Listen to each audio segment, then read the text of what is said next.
Welcome to the Pause Podcast, where we delve into the stories and experiences that shape individuals and, in turn, shape the world around them. In each episode, we hit the pause button to explore the unique tapestry of personal narratives, resilience, and growth. Join us as we connect the threads from the sections of our Pause newsletter to the rich stories that embody the essence of our community. Discover the extraordinary stories of everyday people, thought leaders, and change makers, all contributing to the evolving narrative of inclusive leadership and personal transformation. Awesome. So, Daniel, welcome, all my beautiful ones. It's so good to see both of you again.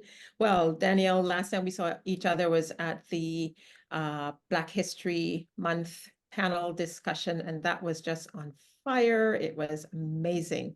And Yes. that was my first time meeting you. I'd never heard about you before and the amazing work that you're doing. And immediately I said, I have got to have a conversation with this human and learn a bit more Well, thank about you.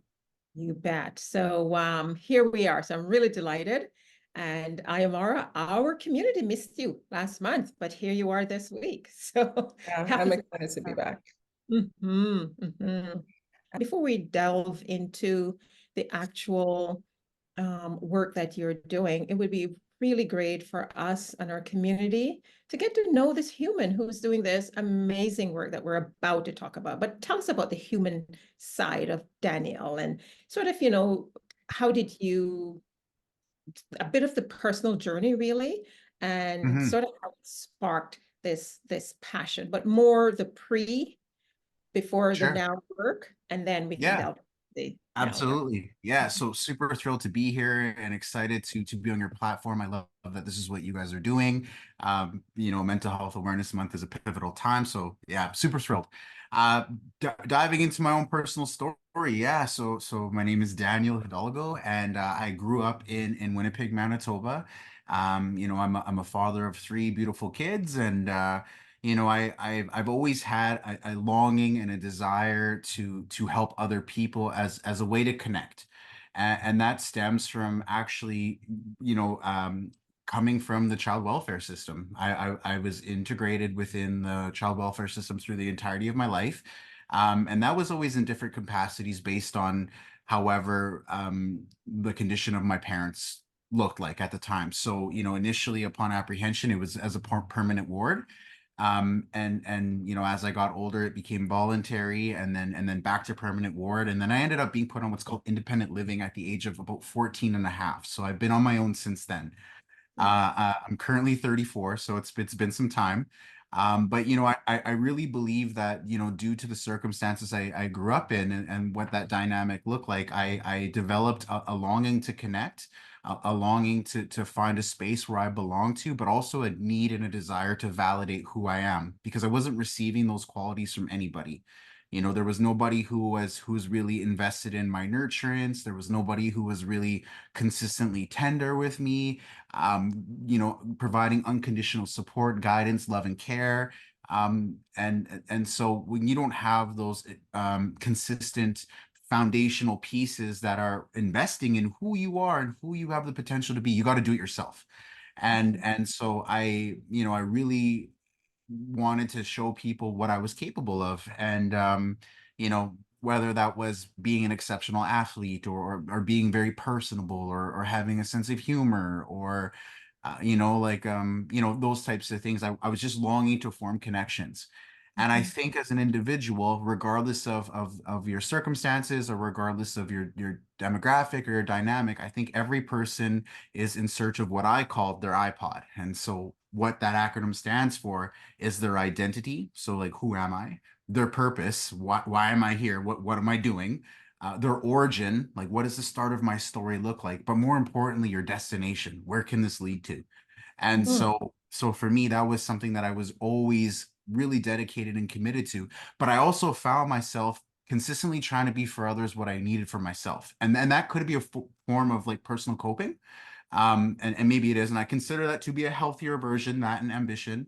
But, because I found myself in that position with that mindset, I often tried to help save others from negative experiences they didn't need to experience, or hardships I myself had endured, because I think that's shared knowledge, and I think that's really important. I didn't have any wisdom or anyone looking out for me, so let me look out for others so they don't feel that way. Mm. So I think a lot of it stemmed from that. And then as I got older, I would look for different ways and avenues of utilizing those skills. And being here in Winnipeg, we have a high population of unsheltered folks.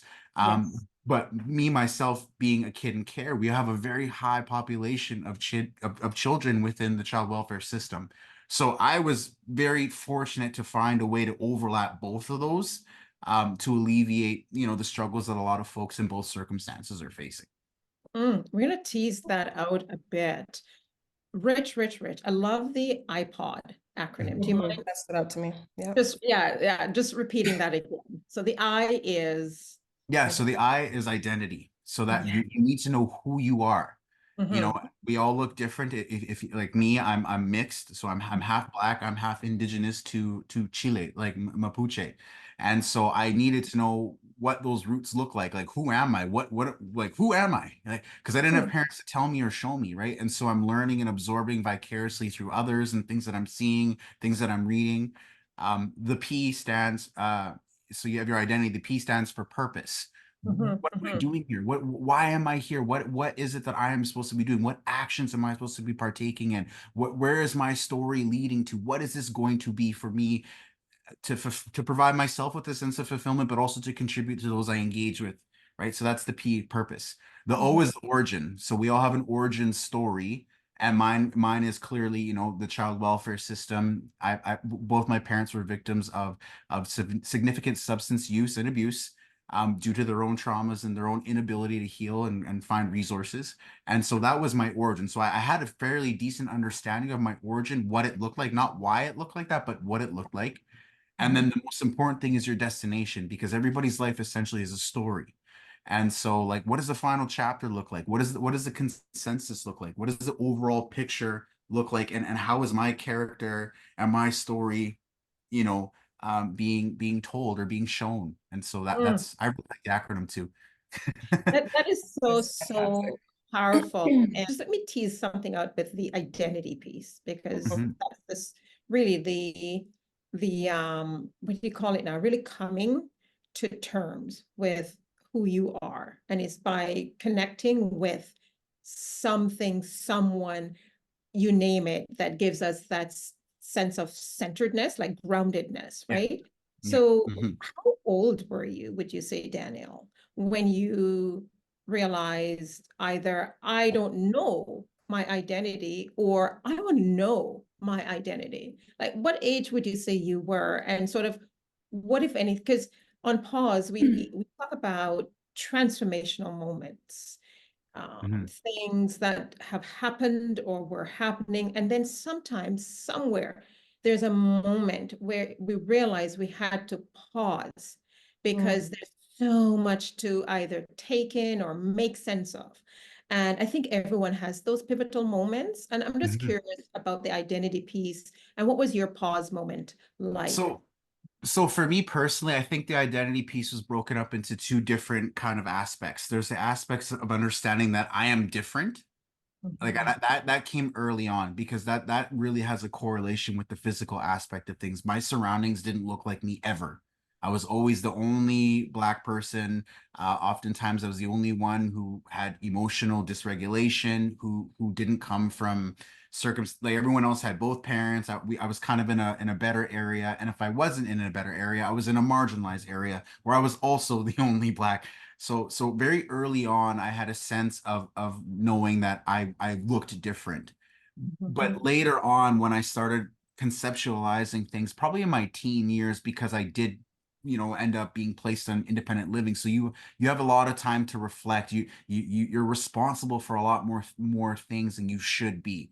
And so that's when I developed an understanding of the importance of my identity, and that there was a desire and a need, but also a possibility to establish what that looks like.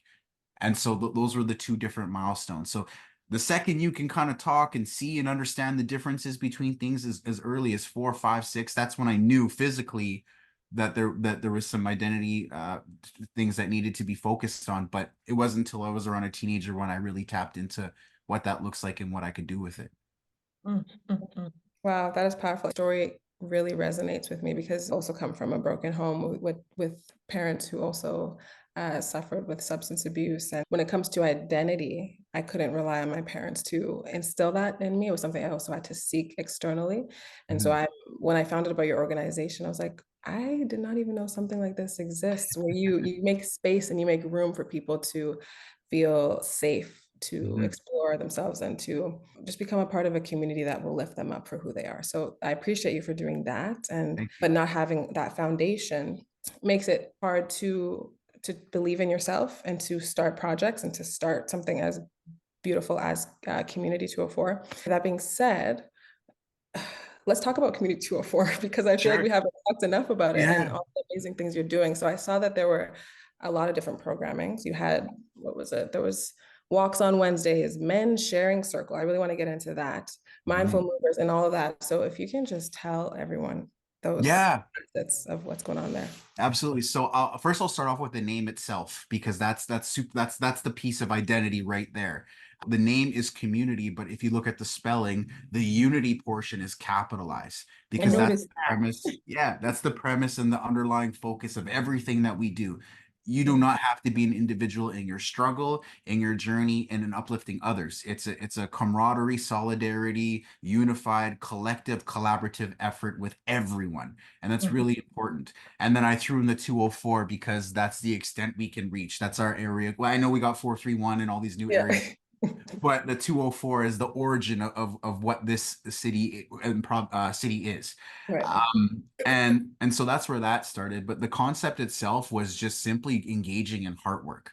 It was simply finding something positive to belong to and something positive to engage with to help foster a healthy personal development, foster healthy relationships, but also to avoid the opposite of that. When you're a kid at risk and a youth at risk and you don't have those structures in place, and if you're not engaged in something positive, you're highly susceptible to following a negative path to fulfill those Mhm. same needs, ironically. And Yeah. so, yeah, it was kind of based on that. Like I mentioned before, I was a former kid in care, so my employment, followed suit.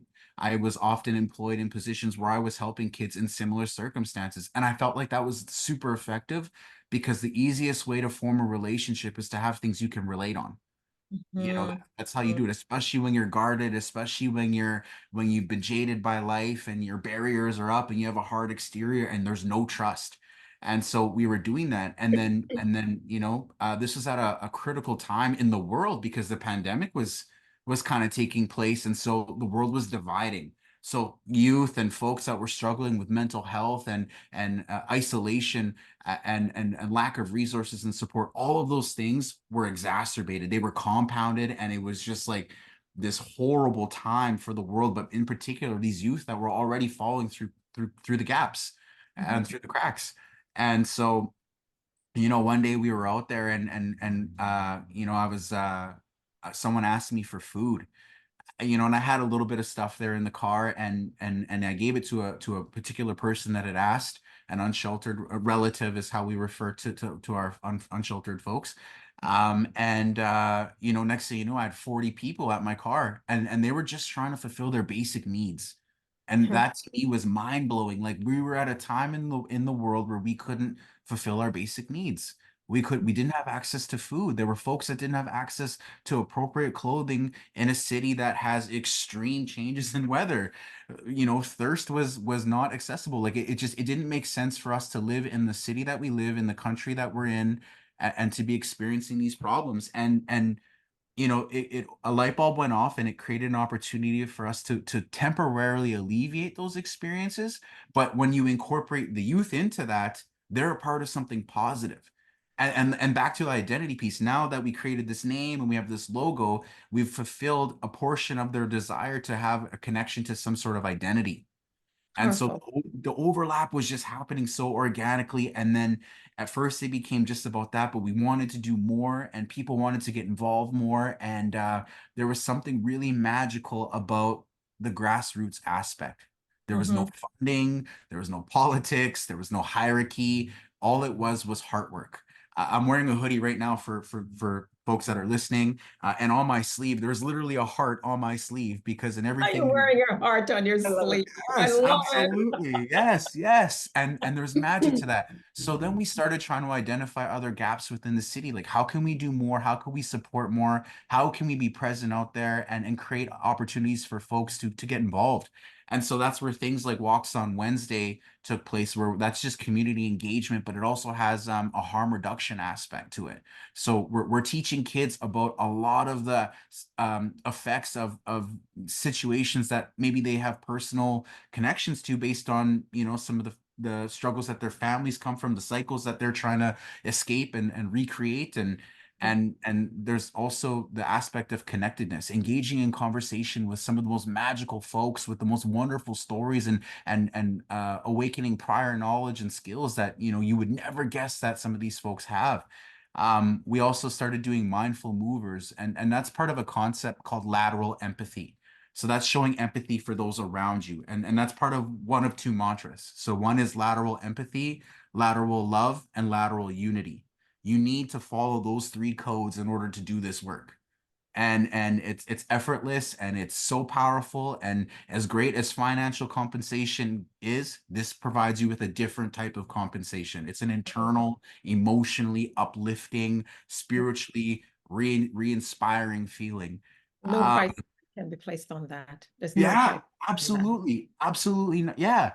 And it's not tangible, but it's really, really like effective and powerful. Oh, it's powerful. That's deep stuff that you're doing there. Yeah, absolutely. And yeah, so mindful movers was just us recognizing another gap. There's folks who have no access to efficient, effective, safe, and respectful, dignified relocation services, and sometimes not even furniture.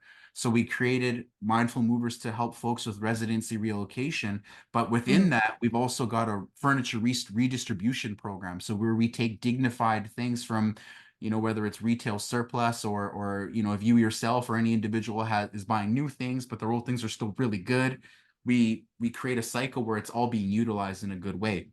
And Daniel, then, let me pause you there. I want to pause this. So much stuff here. yeah, This I is know I incredible. could keep going. I'm sorry. Yeah. No, no, No, you're no. doing Hey, amazing. we love guests like you, right? We can just sit here and just soak it all up, right? Yeah. I Yeah. just wondered though, for our audience, our community of listeners, a couple things. So when I saw the name of the work that you're doing, I immediately in my head, it's how my mind is wired. I saw come unity Yeah. is right. Come unite, Yeah. come Yeah. unite, right? Yeah. So that's what I thought. I'm like, oh, I want to learn more. And then the other thing is, I heard a bit about we. So we created mindful movers. We created, the lateral love and so on and so forth. So tell me about the we. Who are the we that you're talking about here? Okay, yeah. So the original core, essentially the heartbeat, I call them the heartbeat of Community 204 is the youth at risk. It's the youth that are overlooked and under-supported and that have endless, boundless potential that sometimes they themselves do not see. And as my job as a mentor and I'm employed as an action therapist on the side is to help see that within them, ignite that spark, develop that fire, and keep it going so that they can keep it going. And so those youth are the ones that are really doing everything. Like I'm the face, I'm the guy that talks and whatever, but they are the heartbeat. This does not function or happen or grow without them. They do it. Wow. They do it all, and they get the highest praise for it and the highest. Like I'm so proud of them. You have no idea. And it started off with I think about for me and about 4 to 10 youth, and now it's myself, 22 mentors, 200 youth, and anyone in the city that wants to just join. In addition to that, Mhm, mhm. yeah. And has community remain very grassroots? So you mentioned earlier no funding or anything like that at the Yeah. start.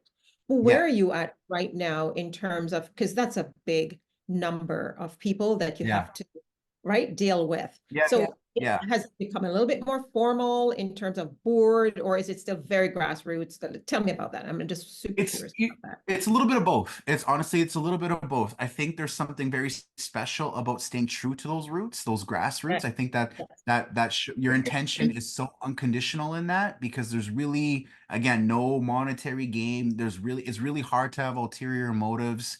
It's like you're doing the work because you know the work needs to be done, and you wouldn't be happier to do, you know what I mean? You couldn't be happier to do it.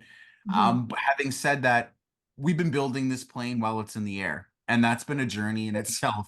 So learning the political side of things, understanding the need for the structure, understanding the value in grants and things like that, the necessity for, you know, perhaps charitable status and stuff to promote longevity, but also to create more opportunities to do more of this work. You start to understand that. So I'm tapping into those things. We're still entirely unfunded, but you know, I will certainly take opportunities when they present themselves to secure grants, to collaborate with other organizations, because that's a part of unity, and to certainly open other folks' eyes and organizations' eyes into what lateral empathy, love, and unity looks like. That is extremely important. And I am so glad that you've teased that out, because again, the community will hear this, see it, and I'm hoping that there will be folks who will say, hey, how can I help? Right? Put their hand up and be part of that. So I really appreciate that deeply. Absolutely. And you mentioned something that stuck out. You're building a plane while it's flying, or something along those lines. Yeah, building a plane in the air. Building a plane in the air. And so I think this will be, the question I'm about to ask you will be very valuable to the people that are, you know, in managerial roles, or like up there in the leadership, on the leadership ladder, as far as the mentality that you have to have when you're building an organization that's consistently growing and you're figuring things out along the way. So can you speak to I guess the main mentality that you have as a leader, managing these youth and overseeing these mentors, and kind of the strategies that you employ to keep the engine running? Yeah, absolutely. I think that if you're passionate about anything, first of all, it's not work. When you're passionate about it, it happens so organically. It's honestly a pleasure to engage in those things. And then when you start to really identify the areas of growth that you've obtained, it only motivates you to go further. Not only that, when you feel responsible for a lot of the positive growth amongst your team as a leader, you never walk in front of people, you never walk behind them, you walk beside them. And so that's the biggest thing for me. I don't ever ask or expect anything out of my team to do something that I myself wouldn't do, or that I haven't done, you know. And so when they see that, they often emulate those same behaviors. So now, as I mentioned, we have over 20 mentors on the team. They all demonstrate those same qualities. They're all contributing to that same positive development, that same positive cycle. Even folks that have no idea about the concept of volunteerism, altruism, supporting others, when they come and join with their limited understanding, they see how quickly and effective this is for building rapport, establishing intentions, being integral, and how positively infectious it is, that it's something that they themselves, they honestly will take that format, and then they take it and they implement it within their own work structures, because they see that it creates a sense of it inspires people, it contributes to passion, but it also creates a really unconditional sense of loyalty. And I think you need to have those types of qualities amongst people that are doing hard work for the vulnerable, but also the vulnerable. Yes. All the way around. And Beautiful. your energy is palpable, Daniel. I'm just letting you know that it's palpable, like we can feel it. So I don't know who, it's why I said I gotta have a longer conversation with this human, right? Because on that panel that we were both panelists, and I heard you and I watched you, and I think you had a bit of a tribe, that just a community that came up because you were and they were just all there, right? So in terms of, so I'm listening. So as someone who owns and operate a company, and you need, whether it's volunteers or so, there's always, I'm thinking, and you can correct me if I'm off here, how we know the heart work, the internal work, is deeply, deeply rewarding. We also know the realities of the world in which we live. And Mhm. so when you give of your time, it means you are taking that time from elsewhere, right? Mhm. And therefore, as an unfunded organization or group, how do you, and do you, let me ask a close-ended question here, do you provide some sort of, or can you provide financial incentives even for the mentors? Because sometimes the mentors themselves are coming from a place where they need support also, right? I could be wrong, but Yeah. can you provide financial incentives for them, i.e. like a stipend or something like that? And if Mhm. not, what, if any, thoughts have you given around that?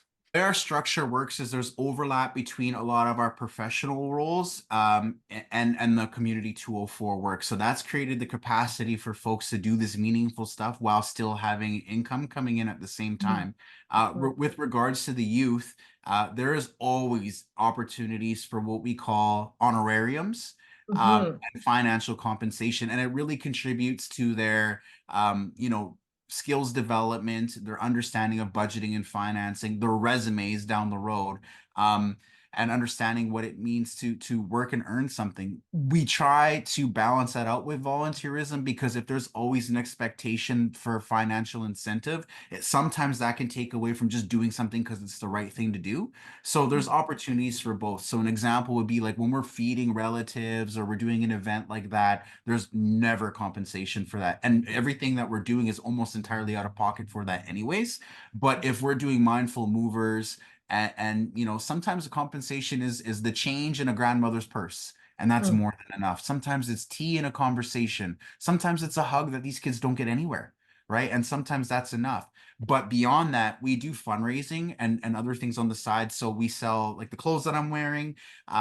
We do things like that. We're at pop-up booths. We were selling candles and things like that. And 100% of all those proceeds go 100% to the youth.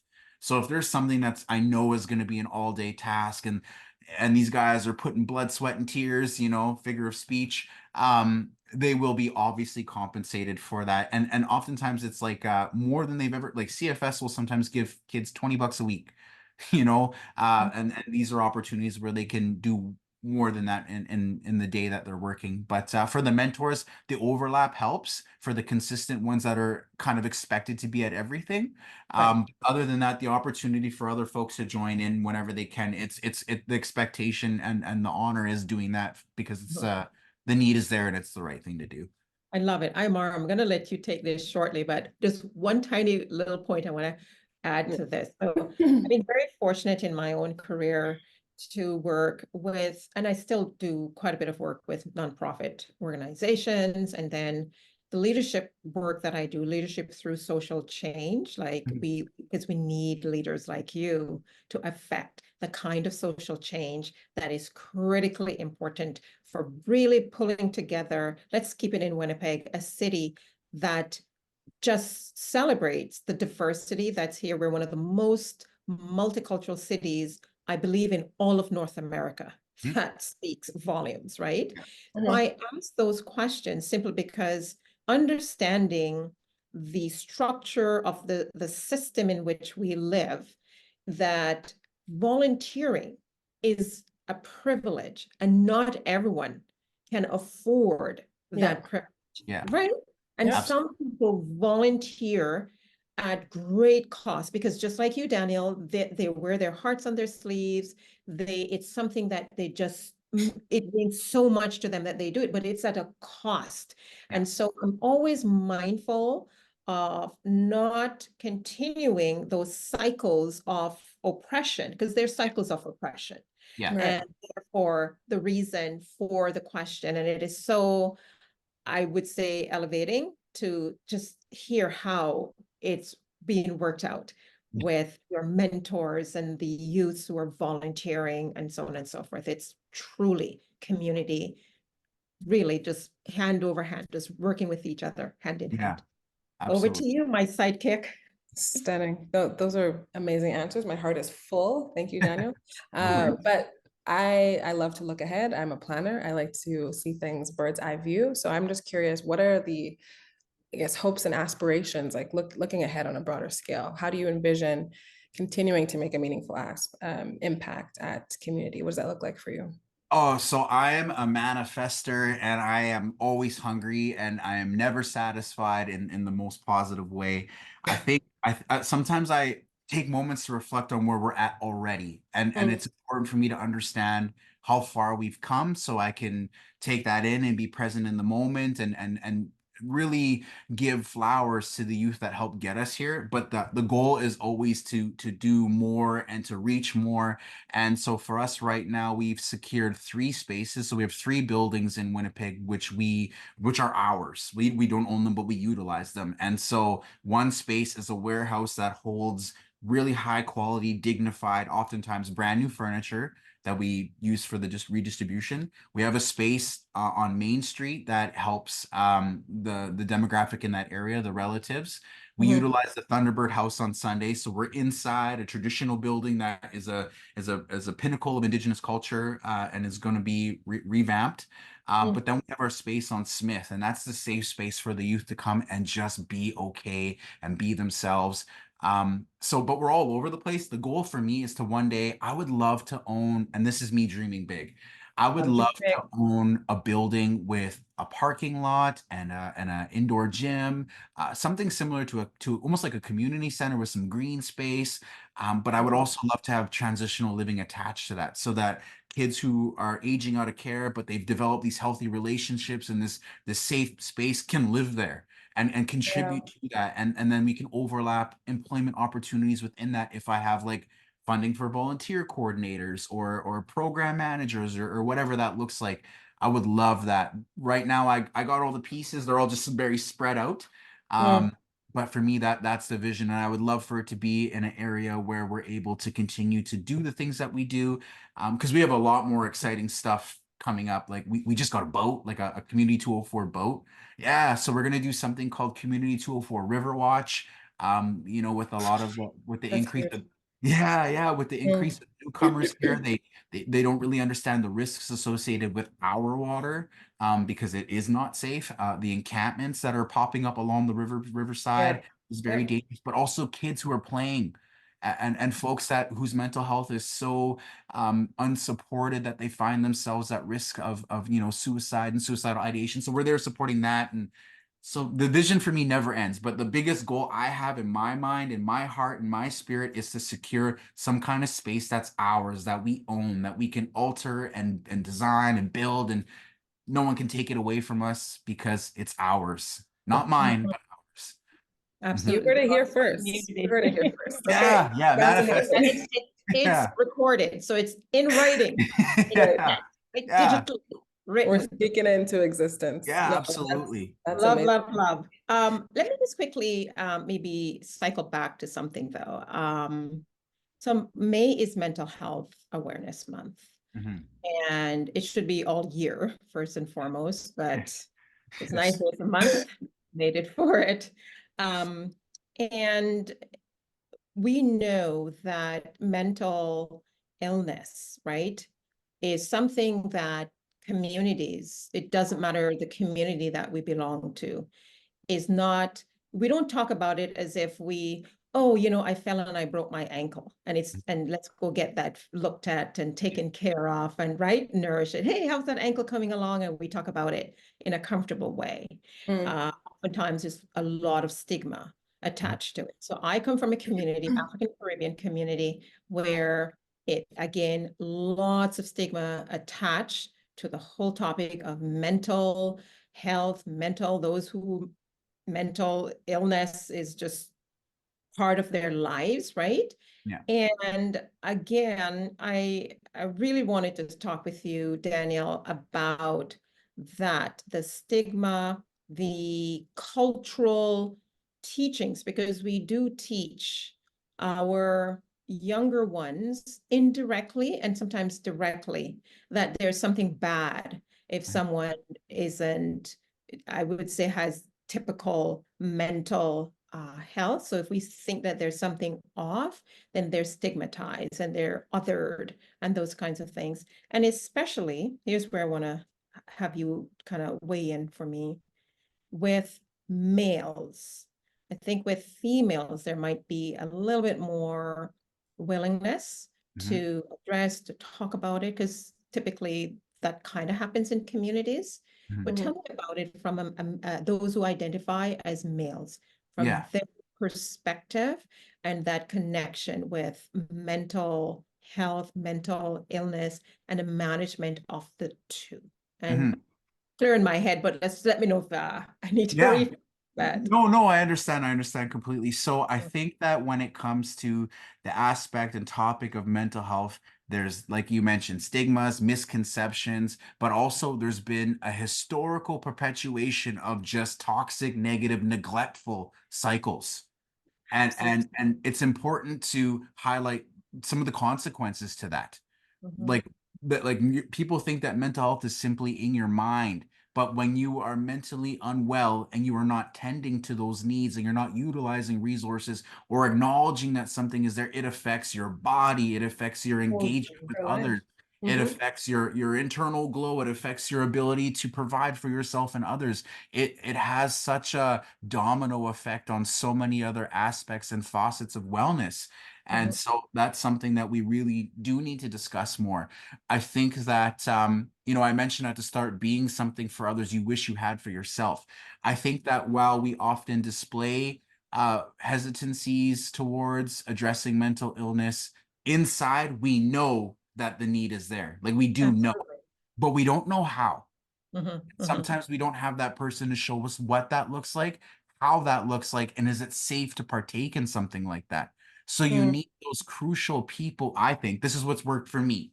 You need, and I can only speak to that. You need to have those crucial people that have an understanding of that whole concept, but that also show you what it's like to open up a door to tap into that and to show you what the results look like. Men and males and those who identify as males are very logical and they're very result driven. They feel safer about things if the results speak for themselves. mhm. And then you got to throw in, like, for me, like I'm Jamaican, so again, like that's a little taboo, that's a little, and then That's where I'm from as well, Jamaica. yeah, absolutely. And then it's like, okay, even if you want the resource, who's gonna pay? Mhm. And it's like, Again, right? who's Another gonna, barrier that they're putting up. So we already absolutely. have those social worldviews, around Absolutely. it. And then there's Yeah. the financial barrier. Go Yeah. on. Yeah. Absolutely. So, but again, collectively in society, these things, whether it be due to the fact that social media didn't exist, cell phones were very, very limited, but nobody was having these discussions. And so what's really refreshing to me is to see these grassroots organizations popping up, seeing platforms and opportunities popping up, having these barbershop talks and having these men that understand the need actually create something to address the need. Because if we just talk about things all day, everyone can talk the talk. You know what I mean? But it takes Talk is special. cheap, right? Talk is cheap. Absolutely. Talk is cheap. Absolutely. And so you guys had mentioned at the start of this conversation that we have sharing circles, and that's an opportunity to Yeah. dip our toes in the water of what addressing and supporting mental illness looks like.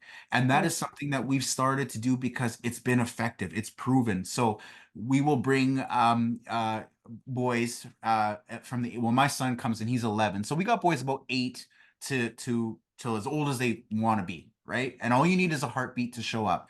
Mm. And we engage in these conversations where oftentimes as a facilitator, in order to establish that level of comfortability and the understanding that within their vulnerability is true strength, I will kind of get the ball rolling where I just ruthlessly dive into my traumas and my experiences because once they see, like, whoa, this guy here who is 6 feet tall and muscular and covered in tattoos, and he was in the system I'm in, and he doesn't have a good dad like I didn't, and but here he is. And the biggest thing is consistency with that, because you need to feel safe. But as I mentioned before, when it comes to relationships, there has to be the concept of relatability.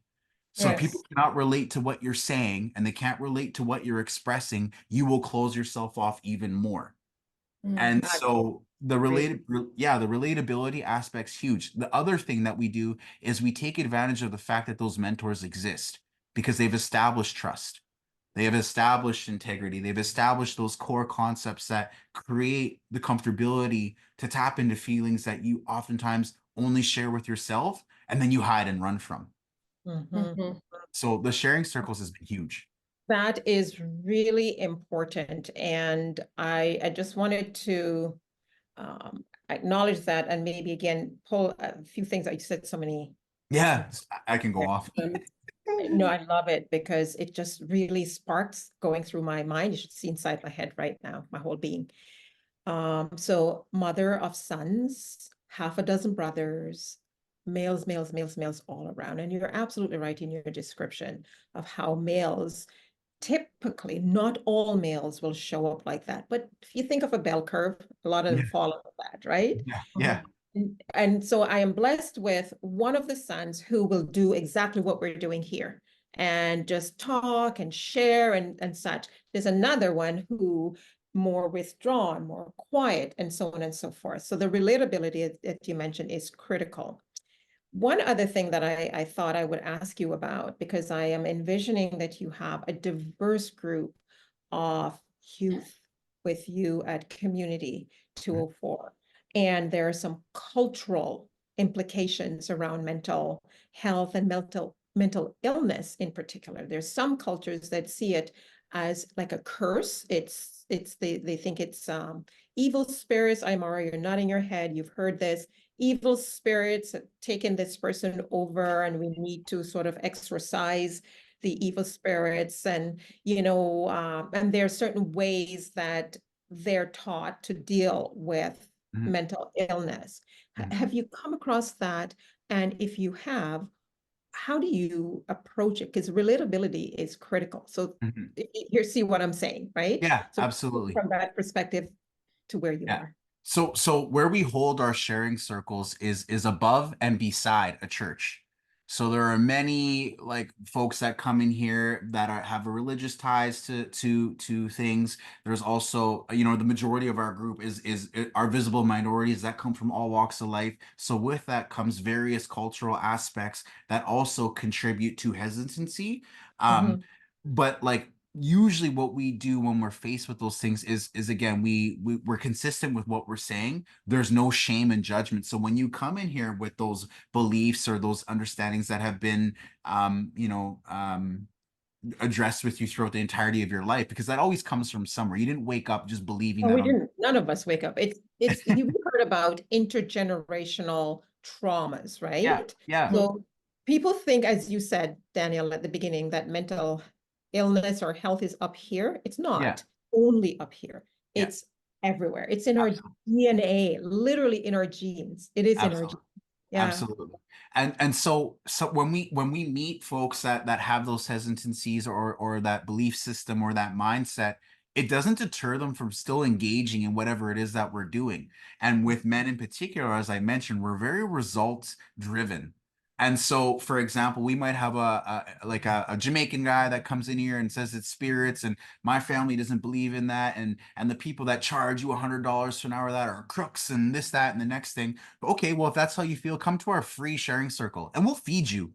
So there's incentive, and so they come and then they have these conversations, not about their beliefs, but what they're feeling. And Beautiful. sometimes just letting that out when they leave, they're like, hold on, I feel better. Better. But we didn't pray. We didn't do a ceremony to remove spirit. Like there was none of that. All we did was talk about the weight that we're carrying. And as a result, that weight was lifted. Mhm. Maybe I'll Mm, come back, And mm. so I think the best approach or the most effective that from what I've seen has been the relatability, but also the organic concept of how these things just play out.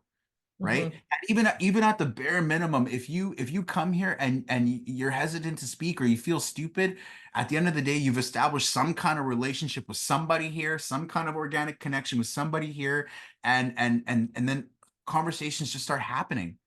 And Wow. then you run into folks in the streets and you're like, hey, it's you, and like, great, how and we retain what was said. So how are you dealing with whatever is that? Did that get better for you? And it's like, so regardless of that, you feel supported. And sometimes Community. yeah, they need Community. that community. It all comes full circle, right? So Come as you are, like be you is Right. what I'm hearing loud and clear. I'm just wondering if you have anything else you'd like to add. And I'm hearing a lot of holistic well-being there, but Yeah. anything else you'd like to add? This is important for our Yeah, community. so a lot of the team that's here is mentors and action therapists, and we have a belief and an understanding that destigmatizing mental health is a harm reduction tool. It's part Mhm. of harm reduction. We're meeting folks where they're at. We're not basing any judgment on them. We truly believe that circumstances beyond your control do not determine or dictate your outcome. So it doesn't matter 100%. what you've done. It doesn't matter what's happened. It matters what's happened to you, but it's not going to shape who you're meant to be, what you're carrying, what you live with, what ailments or diagnosis or prescriptions. Like that doesn't change anything about the quality of your character or who you have the potential to be. Mm-hmm. And so that's something that really contributes to the destigmatization of mental illness, particularly with men, particularly with male identifying folks. And it's something that's been proven to be effective. The harm reduction aspect, meeting folks where they're at, no shame, no judgment. You're not a worse person because you're struggling. You're human. Exactly. You're human. You're human. Welcome Yes. to the community. You're human. Yeah, you're So, human. Thank you for bringing your heart and your spirit. so good. We'll leave it at that. Amara, how about some rapid fire questions? Yeah, let's get into those. Actually, I thought of some along the way. Phyllis, do you want to just try and do that approach just based off of Mhm. what we're learning and we just develop our own rapid fire? Because Run with I it. have a few. So you said you have three children. You're the father of three. Yes. So rapid fire question. We're going to shoot some. What's your favorite way to spend time with your children? Pastime. So I have two boys, one girl. Being a girl dad's the most magical thing ever. I've loved learning how to do hair, paint nail. Like honestly, it sounds crazy, but the love you'll have for your That sounds daughter is unlike amazing. anything in the world. Absolutely. I love my boys too, but that comes easy because I am a boy. But navigating that has been the best blessing. Absolutely. Have you learned the cornrows yet, or where are you at with the I hair? can braid. I can braid. Like I can do a pretty if the hair is wet, so I can divide it into those three parts neatly because Oh, her I hair is love it. long and very curly. And I Yeah, bought yeah. the parting comb. Like I'm getting to it. All right. Okay. Oh man, hold on. I gotta squeeze this in. So Cool. remember, I mentioned half a dozen brothers, right? My mom Yeah. had to work, blah, blah, blah. They were taught what you were just saying there. So they Yeah. had to braid my hair and get me ready for school. And I never Oh thought man. anything about it until like years later. I'm thinking, that was a bit unorthodox. Yeah. You What Yeah. a And bonding my experience, though. it was normal in our yeah. household. Dale, you are giving a lot Yes. in your work, and I know you said you love it. And when you love what you do, you really are not working. And I can relate to that. I totally can. And yet I know that there are times where I need to pause so that I Mhm. can refuel and I can rejuvenate. So my question to you is this. If you, whenever you make time, and I presume that you do make time to pause and just really chill and relax, Mhm. what are you in terms of preference? Is it, activities, basketball, playing sports, running around, or what? Or do you see yourself retreating into a bit of silence? Which one describes you best? I'm an activity based guy. Unfortunately I carry guilt when I'm doing absolutely nothing. So unless it's a really good TV show that I just forget about that, I often feel guilty if I'm not physically doing something. So the sports has been an outlet, the gym's an outlet, investing in my son's sports and stuff like that. Partaking in and because my kids are all half indigenous, so encouraging their own identity and their spirituality and partaking in that because that gets you out on the land, which has a resonating peaceful impact on you. So that's also really helpful as well. Mm. Very dope. Okay, what's one book that has had a profound impact on you? Oh man, so when I was a kid in care, like I was also very angry. There's a lot of anger that comes with that and emotional dysregulation. So I articulate myself fairly well, and it's kind of always been that way. So a teacher, Miss Kim Dudick, put me in this reading program where the school would actually take me to the library, get me free books, and I'd get like a Tazo tea from Chapters. I'm not from Chapters, Starbucks. So it was like a special thing. Oh, yeah, So yeah. yeah, so way back in the day, there was two books. There was a book called Danny's Run. It was about a boy that was indigenous in care. He runs away because I always wanted to like maybe run away if I was, in certain foster homes, and so that resonated with me. But then also fantasy. I'm a bit of a nerd too. Like I like comics and superheroes, anime, and all that kind of stuff. And my sons help, contribute to that. But there was a book called Aragon, and it was kind of like this kid had his own dragon and he could fly around. Yeah, it was pretty sweet. I love Keep that. in mind, I was like This is 12. coming out. Wow, that's awesome. That is Yeah. amazing. So why don't we then, on pause, we always wrap up by inviting our guests to choose either to spotlight on change, something that you're doing, you know, whether it's from an individual perspective or from an organizational perspective, Mhm. or to do a story exchange where you get to share a brief personal or community story that's Okay. touched you deeply. It sounds like we've made a decision. So what would you like to leave us with? So super briefly, amongst this conversation that we've had together, I mentioned that I refer to the unsheltered folks as relatives. And I just want to tap into that really quickly because the premise behind that is that we would hope to treat folks, regardless of their circumstances, their struggles, their presentation, their attitudes, or their behaviors, as though they were related to us. If you had a sibling that was down and out, you would uplift them. If you had a cousin that was struggling, the hope is that you would uplift them. If an aunt or uncle came to your door hungry, you would welcome them in and give them food and stuff like that. That's what we do for our relatives.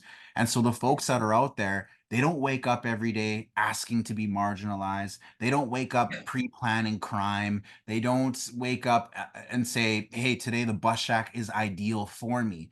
We need to remember that those are our relatives to a certain degree, and let's try and treat them as such. I really think that's important because folks often are like, why do you call them your relative? You have no blood connection. It has nothing to do with that. It's a unity piece. It's a community piece. Oh, I love that. That's a great place, I would say, to leave this at. And it deeply, deeply resonates with me because we are all relatives. Absolutely. Period. Yeah. You're my brother, my Period. sister here. Yeah, yeah, we're all relatives. So Daniel, thank you. This has been Thank you illuminating. so much. Yeah. Yeah. As No, my thank mom you. said, oh man, earlier my heart is full, my head's full, not in a negative way, but in a beautiful communal way. I felt like we were really in community here, Absolutely. Time flew by. sharing. Yeah. So thank you. Thank you Thank for you. your time, Daniel. Thank you for having me. I appreciate you both so much. My pleasure.